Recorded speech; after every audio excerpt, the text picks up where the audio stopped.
জয়রাম জয়রাম। কৈবল্য শক্তি কি?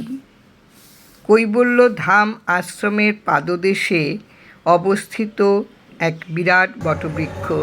শ্রী শ্রী ঠাকুর যার নামকরণ করেন কৈবল্য শক্তি। কৈবল্য ধামকে পূর্ণ স্বরূপ বলিয়া খ্যাত হইয়াছে।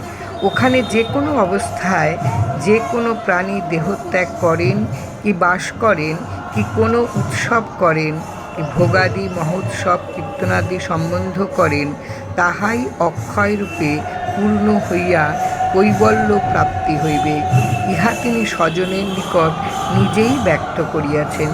এই কৈবল্য অর্থ কি? কৈবল্যের অর্থ হচ্ছে কেবলের ভাব, পরমাত্মার সঙ্গে আত্মার বিলীন হওয়া। মোক্ষ যোগ দর্শনে চিত্তের ধর্মাদি সংস্কার দগ্ধ হওয়ার ফলে প্রকৃতির প্রভাব বা সংস্কার থেকে মুক্তি। কৈবল্য শক্তি হচ্ছে পরমা শক্তি, ঈশ্বরী। এই শক্তিটা কি? এই শক্তি হচ্ছে প্রচেষ্টা, সামর্থ্য, উপাসনার সাথে যুক্ত ব্যক্তি ও প্রথার জন্য ব্যবহৃত হয়েছে।